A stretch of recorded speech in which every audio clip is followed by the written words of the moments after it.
चलो बच्चों, तो हम लोग ऑब्जेक्टिव क्वेश्चंस बेटा लगाना सीख रहे हैं। यहाँ पर बेटा जो भी चैप्टर हम लोग स्टडी करेंगे, for example if we are studying Neha ने आंसर दे दिया, सर आंसर सी होगा। ठीक है, देख लेते हैं जो भी आंसर होगा। वो तो मैं आपको क्वेश्चंस लगाना सिखा रहा हूँ यहाँ पर। और ये जो भी मैं क्वेश्चंस बेटा आपको दे रहा हूँ, तो सभी बच्चे इन क्वेश्चंस के स्क्रीनशॉट लेते जाएंगे बेटा। ये इंपॉर्टेंट क्वेश्चन है और यहाँ पर ऐसे कॉन्सेप्ट रखे गए इन क्वेश्चंस में, ताकि आपको जो आप बुक्स पढ़ रहे होगे, एनसीईआरटी या अदर बुक्स अगर आप स्टडी कर रहे होगे, तो उन क्वेश्चन को मतलब उन बुक्स से ही ये क्वेश्चंस उठाए गए अलग अलग जगह से ढूंढ करके, ताकि आपकी इंफॉर्मेशन बढ़े रिगार्डिंग दैट चैप्टर। ठीक है, तो हम लोग यहाँ पर जैसे सॉल्यूशन एंड कॉलिगेटिव प्रॉपर्टी पढ़ रहे हैं, तो सॉल्यूशन एंड कॉलिगेटिव प्रॉपर्टी में बच्चों आपको सारे टॉपिक्स अच्छे से आना चाहिए। हालांकि सुबह में मैं रिवाइज करा रहा हूँ उन चैप्टर्स को, ठीक है। और अगर कोई बच्चा कोई क्लास को अटेंड नहीं कर पा रहा है, तो मुझसे उस क्लास के मतलब पर डे की रिकॉर्डिंग्स लेता हुआ चले। एक भी चीज को बेटा आपको छोड़ना नहीं है, कंटिन्यूअसली प्रिपेयर करते रहना है। ठीक है, और मोस्ट प्रोबेबली 10 अक्टूबर तक आपकी डेट शीट भी आ जाएगी सीबीएसई वालों की, और आईएससी वालों को तो पता है उनके एग्जाम्स कब हैं। ठीक है, तो यहाँ हम लोग सॉल्यूशन एंड कॉलिगेटिव प्रॉपर्टी में कुछ क्वेश्चंस को देखेंगे अलग अलग तरह के। ये सभी जगह से क्वेश्चंस आपको मिलेंगे, यहाँ पर कोई भी टॉपिक ऐसे अरेंज नहीं है। ठीक है, उसके लिए मैंने आपसे बोला हुआ है कि आप ऑलरेडी आप लोग अपनी बुक्स से जो भी है आपके पास, उससे आप प्रिपेयर करते रहें। मार्केट में आईएससी वालों के लिए बालाजी पब्लिकेशंस वालों ने बुक्स लॉन्च कर दी हैं, और अदर बुक्स अभी नहीं आई हैं, तो आईएससी वाले बालाजी पब्लिकेशन की बुक्स ले सकते हैं। Vishakha turn off your mic. Seriously दोनों कुछ बोर्ड पूछ साथ रहे में पढ़ाते हो विशाखा, कुछ पूछ रहे हो क्या? नो। चलो देखो, तो क्वेश्चन नंबर पहले क्वेश्चन नंबर 1 से स्टार्टिंग अपन करते हैं और देखते हैं। सर ओसवाल की ले ली, ठीक है बेटा। ओसवाल में इसलिए सजेस्ट नहीं करता हूं क्योंकि ओसवाल के अंदर मिस्टेक्स भी होती हैं। एमटीजी पब्लिकेशन जो है या बालाजी पब्लिकेशन है, ये ओल्ड पब्लिकेशंस भी हैं, और साथ साथ में इनकी जो बुक्स बनते हैं उसमें राइटर्स अच्छे हैं, वो मिस्टेक्स नहीं करते हैं। ओसवाल हो गया, एडुकार्ट हो गया, और अदर बुक्स जो भी आ रही है मार्केट में, वो इसलिए सजेस्ट नहीं कर रहा हूं मैं क्योंकि मैंने उन बुक्स को स्टडी किया हुआ है।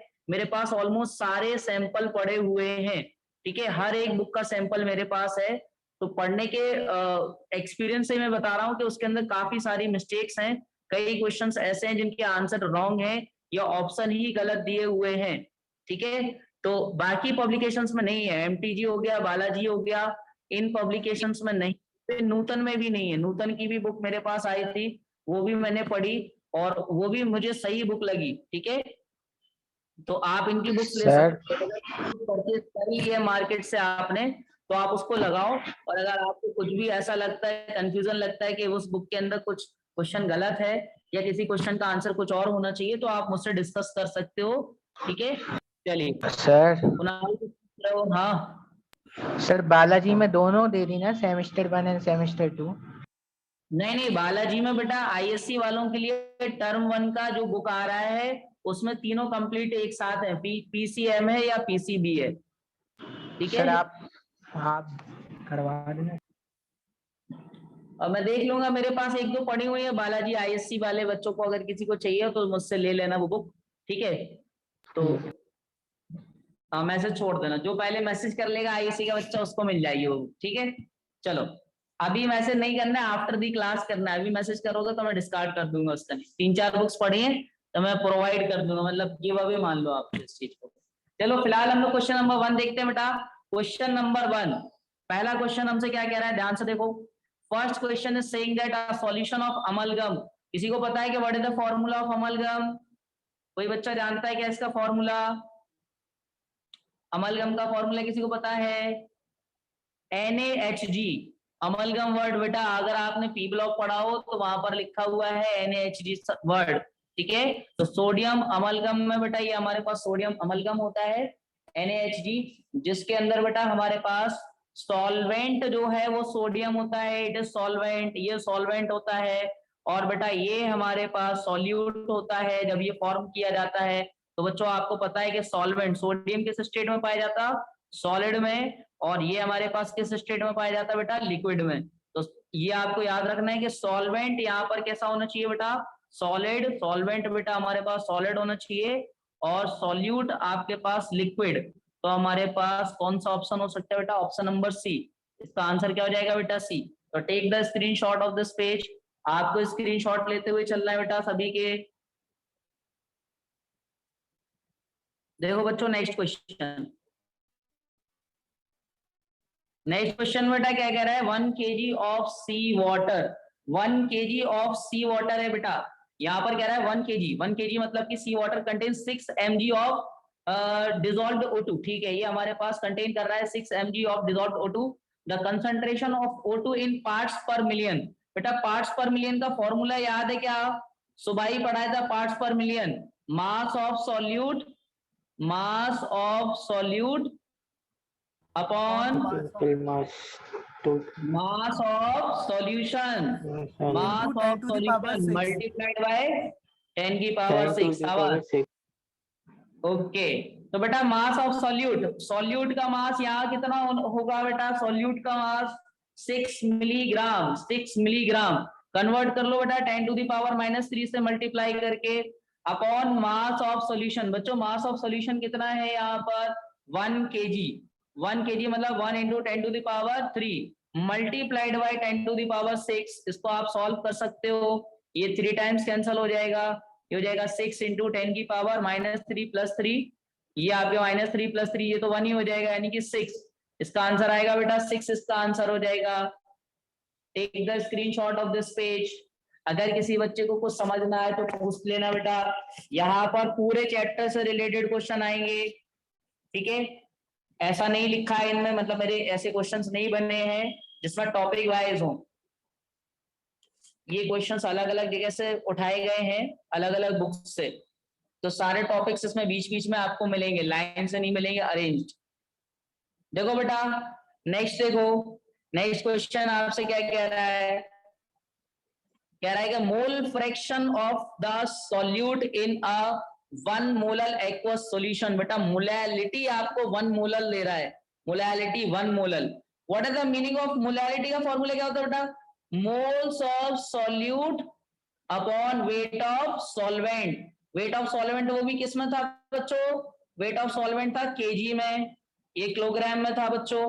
तो बेटा अगर इसका वैल्यू 1 है तो what is the meaning of this line, कि अगर 1 मोलर सॉल्यूशन है, इसका मतलब क्या हुआ बच्चों, इसका मतलब ये हुआ कि हमारे पास ये मोल्स ऑफ सॉल्यूट भी 1 है और वेट ऑफ सॉल्वेंट भी 1 kg है, तो इसका रेशियो 1 रहा होगा। अब आपके पास सॉल्वेंट का वेट आ गया, सॉल्वेंट का वेट आपके पास कितना आ गया, weight of solvent, weight of solvent आ गया बेटा आपका 1 kg। 1 kg को आप चाहो तो कन्वर्ट कर सकते हो 1000 ग्राम में, आप कन्वर्ट कर सकते हो बेटा। अब ये 1000 ग्राम जो हो चुका है, ये आपके पास 1000 ग्राम। ठीक है, तो बेटा यहाँ पर बेटा आपको करना क्या है, आपको मोल्स निकालना है सॉल्वेंट के। तो सॉल्वेंट के मोल्स निकालने के लिए यहाँ क्या दे रहा है, aqueous solution, aqueous solution, aqueous solution मतलब वाटर की बात हो रही है। तो वाटर का मतलब हमारे पास बेटा कितना होता है, वाटर का मॉलिक्यूलर मास 18 और मोल्स बेटा हमारे पास given mass upon molecular mass 18। यहाँ से आपके पास बेटा कुछ कैलकुलेट आप करोगे तो अराउंड ये 1855 पॉइंट समथिंग आ जाएगा। ठीक है, now the moles of solute, it is also 1, it is given, that is 1 moles of solute, moles of solute बेटा कितने हो जाएंगे, ये आपके पास 1 हो जाएगा। यहाँ से 1 मोलैलिटी 1 दी हुई है, इसलिए wait of solvent and moles of solute मैंने 1 मान लिया, तो बेटा मोल्स ऑफ सॉल्यूट भी 1 आ गए। अब मैं इस केस में बेटा क्या कर सकता हूं, मैं यहाँ पर लगा सकता हूँ मोल फ्रैक्शन ऑफ सॉल्यूट का formula, mole fraction of solute. बच्चों मोल फ्रैक्शन ऑफ सॉल्यूट का मीनिंग क्या हुआ, मोल फ्रैक्शन ऑफ सॉल्यूट का मीनिंग हुआ moles of solute upon moles of solute upon moles of solution, moles of solution ये हुआ। ठीक है, तो बेटा मोल्स ऑफ सॉल्यूट आपके पास है कितने बच्चों, या आपके पास 1 है। अपॉन बेटा ये आपके पास कितना आ जाएगा मोल्स ऑफ सॉल्यूशन, ये 1 + 55.5, ठीक है। तो ये हो जाएगा 1/56.5। अगर आप इसको डिवाइड करोगे तो इसका कैलकुलेशन बेटा आपके पास अप्रोक्सीमेशन में जाएगा 0.0017, ठीक है। 0.1 तो हो नहीं सकता था, 1.7। देखो ये दो ऑप्शन तो बेटा मतलब इतने सॉल्यूशन तक, ये वाला ऑप्शन तो पहले डी ऑप्शन तो हो ही नहीं सकता था, ठीक है। मोल फ्रैक्शन का वैल्यू ग्रेटर देन 1 नहीं हो सकता था। ए बी सी और इनमें 3 चॉइसेस थी, अगर ए की बात करें तो 1/56 बेटा ये तो हो ही नहीं सकता, 0.1 तो आ ही नहीं सकता। ये दो पॉसिबिलिटी थी बी और सी की, ठीक है। तो बी और सी में से ही आंसर पॉसिबल था यहाँ पर। आगे समझो बेटा, take the screenshot of this page. सभी लोग स्क्रीनशॉट ले लें इसका, सभी लोग इसका स्क्रीनशॉट ले लें। सर ये फिर से बता दीजिए।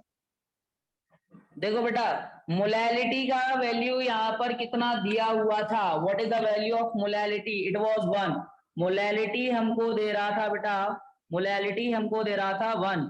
अगर मोलैलिटी का वैल्यू 1 है, इसका मतलब क्या हुआ, इसका मतलब ये हुआ कि सॉल्यूट के मोल्स भी 1 है और वेट ऑफ सॉल्वेंट भी 1 है, वो भी केजी में, ठीक है। तो वेट हमारे पास कितना आ गया बेटा, वेट ऑफ सॉल्वेंट 1 kg आ गया और मोल्स ऑफ सॉल्यूट 1 आ गया। ये डेटा हमने कहां से प्रेडिक्ट किया, by the value of molality is 1, ठीक है। तो इस क्वेश्चन में मोलैलिटी 1 दिया था, that's why we predict that कि वेट ऑफ सॉल्वेंट भी 1 kg रहा होगा और मोल्स ऑफ सॉल्यूट भी 1 रहा होगा। अब वेट ऑफ सॉल्वेंट अगर हमें पता है, एक्वा सॉल्यूशन की बात हो रही है, यानी कि वाटर वहां पर सॉल्वेंट की तरह यूज हुआ होगा। आपको याद होगा एक्वा सॉल्यूशन वर्ड तब हम लोग यूज करते हैं बच्चों, जब हमारे पास वाटर के अंदर सॉल्यूशन प्रिपेयर किया जाता है। तो यहाँ पर बेटा आपने गिवन मास को यानी कि 1 kg को 1000 ग्राम कर लिया और 1000 को 18 से डिवाइड कर दिया बच्चों। जैसे ही आपने 1000 को 18 से डिवाइड किया, आपके पास बेटा क्या आ गया, moles of solvent that is 55.5।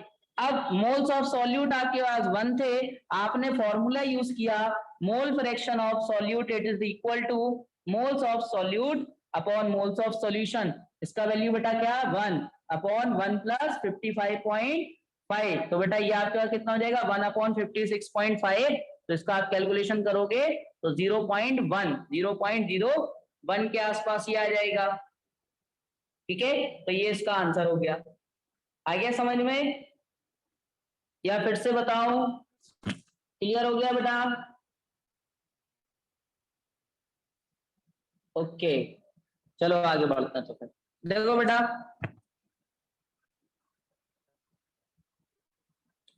Question number 4 देखो, कह रहा है, अब ये बेटा इंफॉर्मेटिव क्वेश्चंस आ रहे हैं कुछ, जैसे at what concentration does the solution of ethylene glycol used as an antifreeze.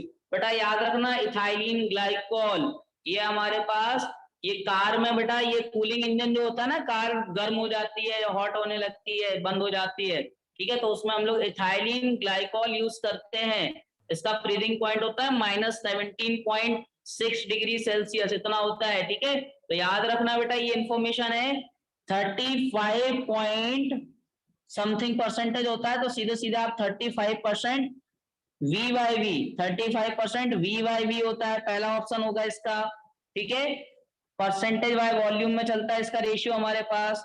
तो इथाइलिन ग्लाइकोल बेटा, इथाइलिन ग्लाइकोल का परसेंटेज एंटीफ्रीज के लिए यूज होता है 35%। इंफॉर्मेशन थी एक तरह से, इंफॉर्मेशन आपको याद रखना पड़ेगी सारी, ठीक है।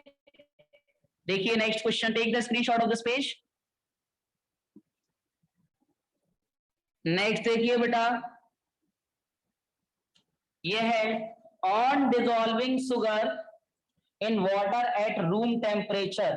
अगर हम लोग शुगर को बेटा water on dissolving sugar in water at room temperature, ठीक है, वाटर में शुगर डिसॉल्व कर रहे हैं, temperature solution feels cool to touch, temperature solution feels cool to touch. इसका मतलब क्या हुआ, इसका मतलब ये हुआ कि हमारे पास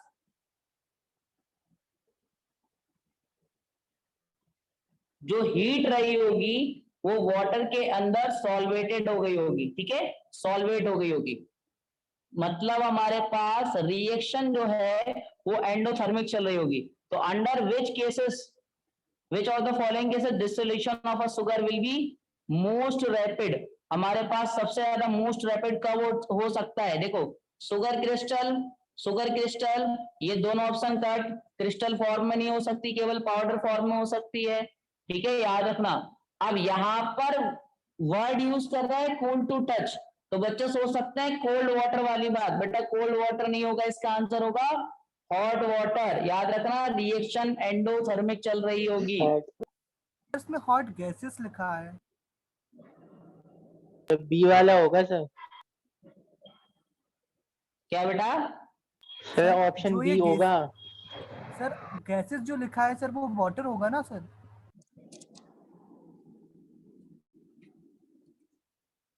On dissolving sugar in water at room temperature, solution feels cool to touch. Under which of the following cases dissolution of sugar will be most rapid? बेटा वाटर एट रूम टेम्परेचर है ना? सर ऑप्शन में sir ऐसे D option है ना sir, हाँ। Powder sugar in hot gases. Gases की जगह सर वाटर आना चाहिए। हाँ हाँ हाँ हाँ, यहाँ पर वाटर वर्ड कर लो, अब ठीक है।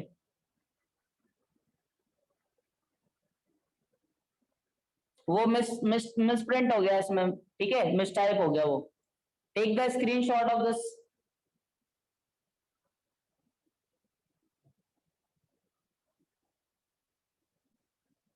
देखो नेक्स्ट क्वेश्चन, नेक्स्ट क्वेश्चन में कह रहा है at equilibrium the rate of dissolution of a solid solute in a volatile liquid solvent. देखो बेटा इक्विलिब्रियम की बात कर रहा है, the rate of dissolution of a solid solute, solid solute की बात कर रहा है, सॉलिड सॉल्यूट की बात कर रहा है बेटा। वोलेटाइल लिक्विड, वोलेटाइल है एक लिक्विड सॉल्वेंट में, ठीक है, तब हमारे पास इसके रेट की बात कर रहा है, ठीक है, एट इक्विलिब्रियम, एट इक्विलिब्रियम। तो बेटा ये हमारे पास एक थ्योरेटिकल पॉइंट है, इसमें क्या ऑप्शन दे रहा है, less than the rate of crystallisation, greater than the rate of crystallisation, equal to the rate of crystallisation. याद रखना अगर इक्विलिब्रियम की बात हो रही है तो इक्विलिब्रियम में सीधे सीधे इक्वल होगा, आंसर आना स्टार्ट भी हो गए थे, इक्वल होगा, ठीक है।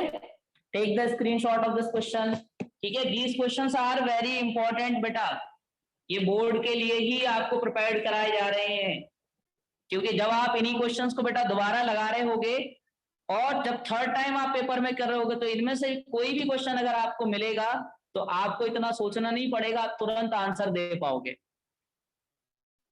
नेक्स्ट देखो बच्चों, नेक्स्ट क्वेश्चन क्या कह रहा है, the value of Henry constant, यहाँ पर KH आ गया बेटा, किसी को हेनरी लॉ याद है? हेनरी लॉ किसी को याद है?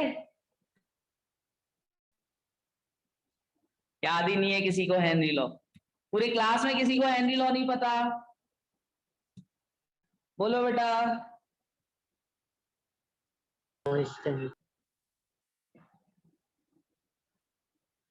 हेनरी लॉ का आंसर आ गया शायद, बी ऑप्शन हो, ऑप्शन के आंसर आना स्टार्ट हो जा रहे हैं बट हेनरी लॉ कोई एक्सप्लेन नहीं कर रहा। Mole fraction of a volatile substance is directly proportional to the vapor pressure, या vapor pressure is directly proportional to the mole fraction। तो क्या होगा, KH greater for gases with of crystallisation गलत, constant for all gases ये भी गलत, not related to the solubility ये भी ऑप्शन गलत, ऑप्शन नंबर बी ही करेक्ट होगा, ये सारे ऑप्शन गलत हैं। हेनरी कांस्टेंट के ऊपर 3-4 पॉइंट आपको लिखे हुए मिल जाएंगे, greater for gases with lower solubility, KH का वैल्यू बेटा अगर सॉल्युबिलिटी कम होगी गैसेस की तब हमारे पास KH का वैल्यू बढ़ेगा, और अलग अलग गैसेस के लिए अलग अलग इसका वैल्यू होता है, इंफॉर्मेशन है, देखो सॉल्युबिलिटी से रिलेट करता है, ठीक है, क्रिस्टलाइजेशन से कोई लेना देना नहीं है इसका। तो केवल एक ही ऑप्शन बचा हमारे पास, greater for gases with lower solubility. Take the screenshot of this page.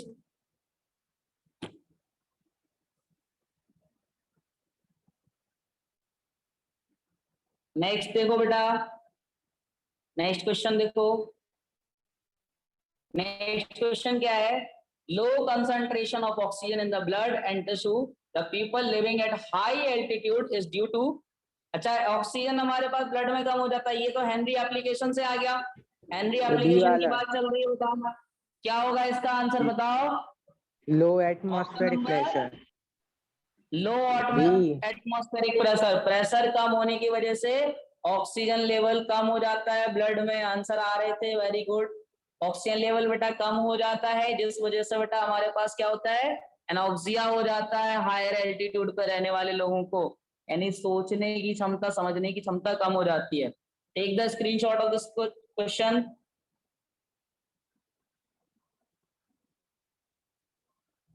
Next देखो बच्चों, next question is 50 ml of an aqueous solution of glucose। Glucose का मॉलिक्यूलर मास गिवन है, मतलब कैलकुलेट करने में अपना टाइम बच जाएगा, 180 होता है, याद भी होना चाहिए। contains 6.02 into 10 to the power 22 molecules। the concentration of the solution, बेटा कंसंट्रेशन निकालना है। अब कंसंट्रेशन निकालने के लिए क्या फॉर्मूला होता है, मोल्स अपॉन वॉल्यूम। हाँ, मोल्स तो निकालना पड़ेंगे, बट मॉलिक्यूल्स दिए हुए हैं, कितने दिए हुए बेटा, 6.02 इंटू 10 टू द पावर 22। हाँ, मोल्स इक्वल टू क्या फॉर्मूला होता है अगर मॉलिक्यूल्स गिवन हो, मोल्स इक्वल टू फॉर्मूला होता है बेटा मॉलिक्यूल्स अपॉन एवोगैड्रो नंबर। कितना हो जाएगा, 6.02 into 10 to the power 22 upon Avogadro number 6.02 into 10 to the power 23। यहाँ तो ये कैलकुलेशन में पूरा कैंसिल हो जाएगा, 1/10 बचेगा बेटा। मोल्स आ चुके हैं, वॉल्यूम 50 ml दिया, लीटर में रखना होता है, याद रखना ये लीटर में होता है बेटा। तो अगर मैं इधर पे वैल्यू रखता हूं तो मोल्स बेटा आपके पास कितने हैं बेटा, मोल्स 1/10 अपॉन बेटा हमारे पास आंसर 2 किसी का आ भी गया है, ठीक है, 1/10 और 50 अपॉन बेटा कितना 1000। जब इसको सॉल्व करेंगे 1000 कहाँ चला जाएगा बेटा, ऊपर चला जाएगा, अपॉन 10 इंटू 50 हो जाएगा। आप कैलकुलेट कर सकते हैं, 0 से 0 कैंसिल हो जाएंगे बेटा दोनों, और 10/5 का मतलब कितना हो गया बेटा 2। तो ऑप्शन नंबर बी। आगे समझ में बेटा, यहाँ पे ये फॉर्मूला पता होना चाहिए। एक मोल्स का फॉर्मूला ये भी था, गिवन मास अपॉन मॉलिक्यूलर मास, और एक बेटा इसका फॉर्मूला ये भी होता है मॉलिक्यूल्स अपॉन एवोगैड्रो नंबर, और एक ये भी होता है बेटा given volume at STP, given volume at STP upon 22.4। ये इतने सारे फॉर्मूले होते हैं बेटा मोल्स निकालने के लिए, ठीक है। तो ये चाहो तो आप अपनी नोटबुक में लिख सकते हो, या आप अपनी नोटबुक में लिख लेना।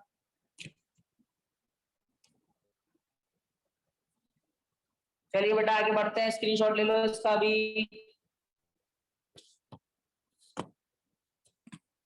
देखो बेटा नेक्स्ट देखो, next is a solution of chloroform in diethyl ether. अब बेटा देखो इस तरह के कोई भी क्वेश्चन आए ना कि ये हमारे पास राउल्ट्स लॉ फॉलो करता है नहीं करता है, इससे तो कोई लेना देना नहीं होगा।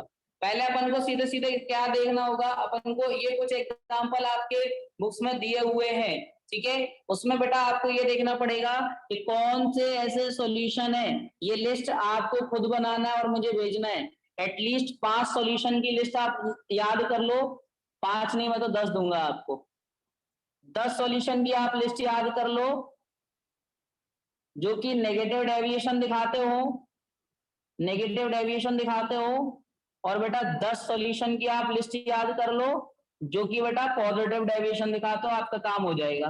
क्योंकि इस तरह के क्वेश्चंस के लिए आप ज्यादा दिमाग नहीं लगा पाओगे, मतलब आप ये नहीं सोच पाओगे कि हाइड्रोजन बॉन्ड का फॉर्मेशन हो रहा है या नहीं हो रहा।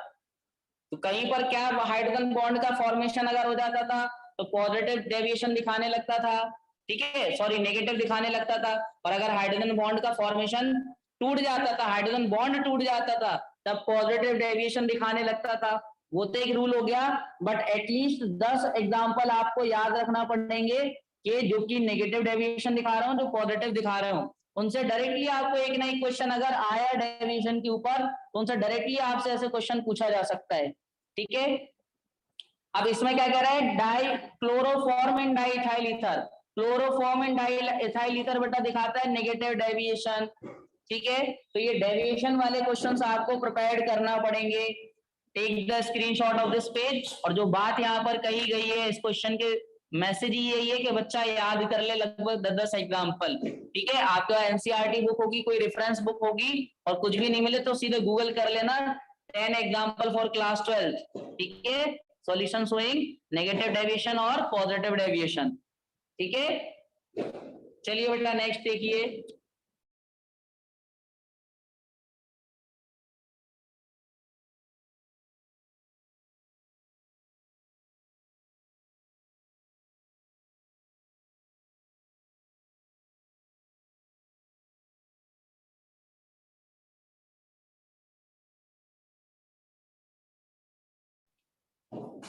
नेक्स्ट क्वेश्चन है बेटा, कह रहा है considering the formation, breaking and strength of hydrogen bond, predict which of the following. Again same type का बेटा पॉजिटिव डेविएशन की बात चल रही है यहाँ पर, ठीक है।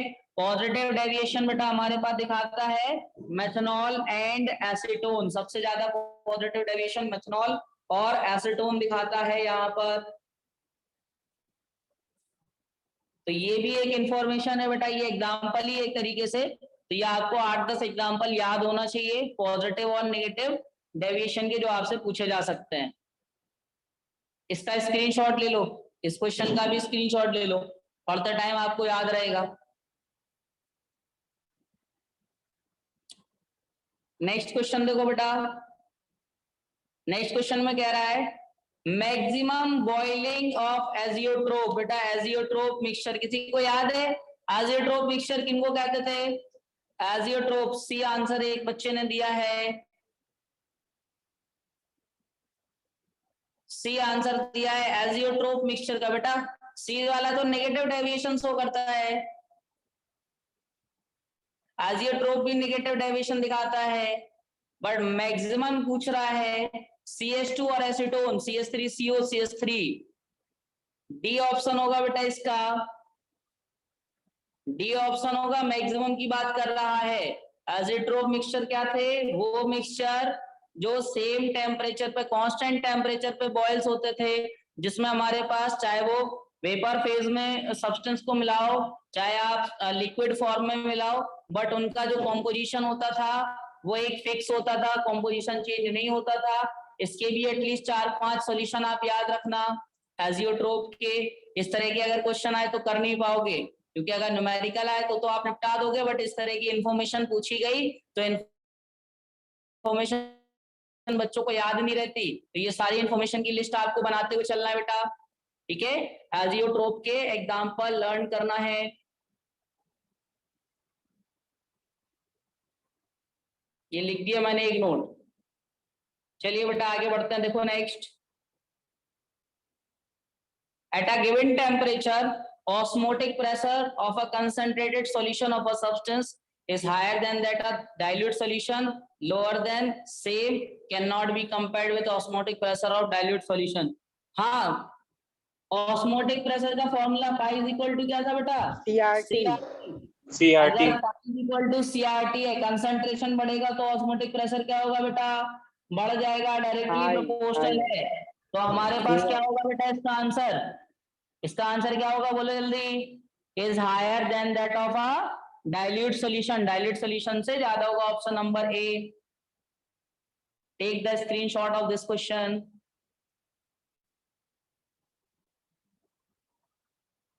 नेक्स्ट क्वेश्चन देखिए बेटा, नेक्स्ट क्वेश्चन में कह रहा है an unripe mango placed in a concentrated salt solution. इसमें बेटा एक मैंगो डाल दिया, ठीक है। मेरी ड्राइंग पे नहीं जाना, बहुत ज्यादा ही गंदी है, मैंने कभी कुछ ज्यादा ड्रॉ किया नहीं है अपनी लाइफ में, पता नहीं कैसे बनाते। जो भी हो बेटा समझ लो मैंगो है बस, ठीक है। मतलब इसको मैंगो मान लो, ये किडनी लग रही किसी की, बट मैंगो मान के चलना है आपको। साइंस वाले हो आप, मान जल्दी लेते। तो बेटा ये एक मैंगो है, ठीक है। एक जमाना हो गया मैंगो बनाए हुए। तो मैंगो में बेटा क्या कह रहा है कि ये हमारे पास श्रिविल, बिकॉज अगर आपने ये श्रिविल हो गया बेटा, क्या होगा इसका ऑप्शन? क्या होगा बेटा इसका ऑप्शन डी होगा, लॉस कर देगा water due to osmosis process. ये आपके पास बेटा ऑस्मोसिस प्रोसेस। और जिन्होंने पिकल बनाया होगा उन्होंने तो लाइव देखा होगा, जिनके घर में कभी आम का अचार बना होगा तो वो लाइव भी देख सकते हैं। नमक वाले सॉल्यूशन में डालते हैं, मैंगोस को स्ट्रिपल हो जाते हो, ठीक है, क्योंकि वो अपना पानी छोड़ देते हैं ऑस्मोसिस प्रोसेस के थ्रू। नेक्स्ट देखो बेटा, if we place a blood cell in a solution containing less than 0.9% MYV यानी कि mass by volume sodium chloride, they would swell। अच्छा, इसका कोई लेना देना नहीं है, 0.9%। अब स्वेल की बात कर रहा है तो कैसे हमारे पास बेटा स्वेल हुआ होगा? अगर वो स्वेल हुआ है तो बेटा हमारे पास हमारे ऑस्मोटिक प्रेशर क्या रहना चाहिए? हायर। देखो आंसर आ गया एक जगह से, हाइपोटोनिक होना चाहिए, hypotonic. Paper pressure sorry osmotic pressure higher होना चाहिए, ऑस्मोटिक प्रेशर का वैल्यू ज्यादा होना चाहिए। शाबाश, बहुत जल्दी जल्दी आंसर आ रहे हैं बेटा, बस ऐसे ही पेपर में भी करना है आप लोगों को। कई बच्चे क्वेश्चन देख करके तुरंत आंसर दे रहे हैं। नेक्स्ट देखो बेटा, next question, which of the following colligative property is calculated to the molar mass of the biomolecules? ये टर्म भी बेटा घुमाने के लिए है, मोलर मास की बात करना चाह रहे हैं वो सीधे सीधे। मोलर मास किससे कैलकुलेट हो सकता है बताओ? पहले वाले से आरएलबीपी का फॉर्मूला पता है आपको? मोल फ्रैक्शन के इक्वल होता है ये तो। Elevation in boiling point temperature से रिलेटेड है? नहीं। Osmotic pressure pi is equal to CRT होता है, और कंसंट्रेशन इक्वल टू होता है मोल्स अपॉन वॉल्यूम, और मोल्स इक्वल टू होता है बेटा वेट अपॉन मॉलिक्यूलर मास। देख रहे हो? तो मॉलिक्यूलर मास किस में आता है? ओनली ऑस्मोटिक प्रेशर में, ठीक है। तो आप इसमें मॉलिक्यूलर मास इससे निकाल सकते हो ताकि आप पूरा फॉर्मूला ड्राइव कर सकते हो। पाई इज इक्वल टू आप लिख सकते हो W upon molecular mass into volume into RT। तो यहां से आप कह सकते हो कि molecular mass is equal to W upon pi into VRT। ये फॉर्मूला जो फॉर्मूले ड्राइव हो गया यहाँ पर मॉलिक्यूलर मास के लिए, ठीक है। तो ऑस्मोटिक प्रेशर इसका आंसर होगा। Take the screenshot of this page. देखो बेटा नेक्स्ट क्वेश्चन, नेक्स्ट क्वेश्चन है बेटा, which of the following statement is false? कौन सा स्टेटमेंट रॉन्ग है? पहला वाला कह रहा है unit of atmospheric pressure and osmotic pressure बिल्कुल सेम होता है बेटा। प्रेशर और इन दोनों का यूनिट सेम ही है, चाहे एटीएम ले लो चाहे पास्कल ले लो, यूनिट सेम होता है। पहला पॉइंट सही है। In reverse osmosis solvent molecules move through a semi permeable membrane from a region of lower concentration. गलत बात बोल दी, lower concentration, higher to lower, higher to lower. देखो बेटा हायर टू लोअर होता है इसमें, इस वाले को ऑप्शन नंबर बी इसका फॉल्स है। इसमें करेक्शन क्या होना चाहिए? Higher to lower. ये लिखवाया हुआ है मैंने रिवर्स ऑस्मोसिस वाली हेडिंग में। ऑप्शन नंबर बी सही है। अभिषेक करेक्ट आंसर है। बहुत सारे बच्चों के आंसर आ गए थे। कुणाल, देखो बेटा बस 2-3 मिनट की और क्लास चलेगी फिर बंद हो जाएगी। देखो नेक्स्ट क्वेश्चन देख लो, question number 18। Molal elevation constant is calculated from the enthalpy of vaporization and boiling point of the pure solvent using the relation. K B का बेटा क्या होता था? केबी निकालने का फॉर्मूला, केबी और केएफ निकालने के फॉर्मूले बताए थे। क्या था? Molecular mass of the solvent into R into T naught का स्क्वायर, ठीक है। ये आपके पास टी नॉट बी अपॉन में बेटा क्या था आपके पास? 1000 into delta H of vaporization. ये फॉर्मूला लिखवाया हुआ है केबी के लिए। और अगर आप यहाँ पर लेटेंट हीट कर दो, मतलब वेपोराइजेशन की जगह फ्यूजन कर दो, और टी नॉट बी की जगह टी नॉट एफ कर दो, तो यही फॉर्मूला के एफ के लिए बन जाता था। के एफ के लिए बेटा याद रखना ये सॉल्वेंट के लिए होता है, ये सॉल्वेंट। तो molar mass of solvent, molar mass of solvent into R into बेटा आपके पास कितना? टी नॉट एफ का square upon 1000 into delta H of vaporization. ये होता है बेटा के एफ का फॉर्मूला। इसका भी स्क्रीनशॉट ले लो, इसका आंसर होगा फर्स्ट वाला, पहला वाला। Take the screenshot of this page. Next question देखिए बेटा, question number 19, which of the following statement is false? कौन सा स्टेटमेंट बेटा गलत होगा? Two different solution of sucrose of same molality prepared in different solvent will have the same depression in freezing point। गलत बात, पहले ही स्टेटमेंट गलत हो गया, पहले ही स्टेटमेंट गलत हो गया। Two different solution of sucrose of same molality prepared in different solvents, अलग अलग सॉल्वेंट ले रहे हो, will have the same depression in freezing point? बिल्कुल नहीं। Same depression in freezing point कैसे हो सकता, अगर आप डिफरेंट डिफरेंट सॉल्वेंट में प्रिपेयर कर रहे हो, ठीक है। तो पहले हमारे पास गलत हो गया। नेक्स्ट देखो बेटा, नेक्स्ट देखो question number 20, when KCl dissolve in water, क्या होगा बेटा? बॉइलिंग पॉइंट सॉल्यूशन का इंक्रीज होगा डिक्रीज होगा?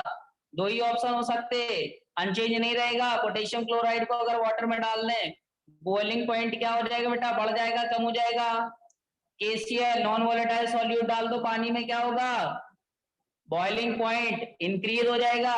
एलिवेशन इन बॉइलिंग पॉइंट का पॉइंट था ये इंक्रीज हो जाएगा बेटा हमारे पास। तो ऑप्शन नंबर इसका बी, ठीक है। चलो तो ये क्वेश्चन नंबर बेटा 20 हो गया। लास्ट क्वेश्चन बस, compare to Puri the vapour pressure of water at Delhi. कहाँ ज्यादा है बेटा आपके पास, कहाँ पर पॉल्यूशन ज्यादा है, दिल्ली में या पुरी में? आपके सामने किसी दिल्ली और में। जगह का नाम भी लिख के आ जाए तो आप समझ जाना दिल्ली में ज्यादा है। और दिल्ली में बेटा अगर दिल्ली में अगर बेटा हमारे पास क्या ज्यादा है, पॉल्यूशन ज्यादा है,